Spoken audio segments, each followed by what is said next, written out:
ನಿಮ್ಮ ಹಳೆಯ ಚಿನ್ನದ ಒಡವೆನ ಅಧಿಕ ಬೆಲೆಗೆ ಮಾರಬೇಕೆ? ಆಟಿಕಾಗೆ ಕಾಲ್ ಮಾಡಿ 8880 ಅಟ್ಟಿಕಾ ಗೋಲ್ಡ್ ಕಂಪನಿ. 2 ತಿಂಗಳ ಹಿಂದೆ ಮುಖ್ಯಮಂತ್ರಿ ಹುದ್ದೆಯಿಂದ ಕೆಳಗಿಳಿದಾಗಿನಿಂದಲೂ ಕೂಡ ಕೊಂಚ ಮೌನಕ್ಕೆ ಶರಣಾಗಿದ್ದ ಸಿದ್ದರಾಮಯ್ಯ ತಮ್ಮ ನಡೆಯಿಂದ ಪಕ್ಷದಲ್ಲಿ ಮೂಡಿದ್ದ ಆತಂಕವನ್ನ ದೂರ ಮಾಡಿದ್ದಾರೆ. ನಾನು ಕೇವಲ ಸುಮ್ಮನಿದ್ದೇನಿಗೆ ಹೊರತು ಖಂಡಿತ ಮೌನವಾಗಿಲ್ಲ ಅಂತ ಅವರು ತಿಳಿಸಿದ್ದಾರೆ.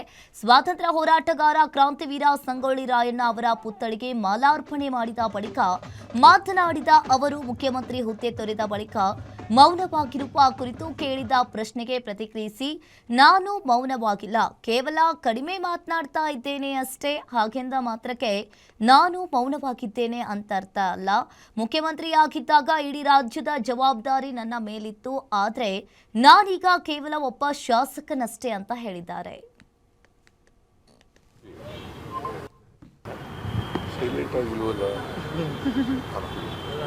ಮಾತಾಡಲ್ಲ ಜಾಸ್ತಿ ಅಷ್ಟೇ, ಹಾಗಂತೇಳಿ ಸೈಲೆಂಟ್ ಆಗಿದ್ದೀನಿ.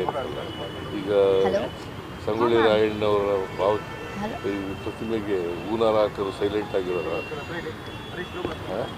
ನಿನ್ನೆ ಅಸೆಂಬ್ಲಿಗೆ ಹೋಗಿದ್ದೆ ಸೈಲೆಂಟ್ ಆಗಿರೋರ, ಮೊನ್ನೆ ಪುಸ್ತಕ ಬಿಡುಗಡೆ ಮಾಡಿದ್ರೆ ಸೈಲೆಂಟ್ ಆಗಿರೋರು. BJP ಅವ್ರಿಗೆ ಯಾವ ನೈತಿಕ ಹಕ್ಕಿದೆ? ಅಲ್ಪಸಂಖ್ಯಾತರು ಈ ದೇಶದ ಪ್ರಜೆಗಳಲ್ವ, ಅವ್ರಿಗೆ ಕೊಡಲಿಲ್ಲ. ನಾವು ಮಹಿಳೆಯರಿಗೂ ಕೊಡ್ತೀವಿ, ಮಹಿಳೆಯರಿಗೆ ಕೊಡ್ತೀವಿ ಅಂತ ಮಾತುಗಳಿಲ್ಲ. ನಾನು ಬಹುಶಃ ನಾನು ಹೈಕಮಾಂಡ್ನವ್ರಿಗೂ ಹೇಳಿದ್ದೀನಿ ಮಹಿಳೆಯರಿಗೆ ಕೊಡಬೇಕು ಅಂತ.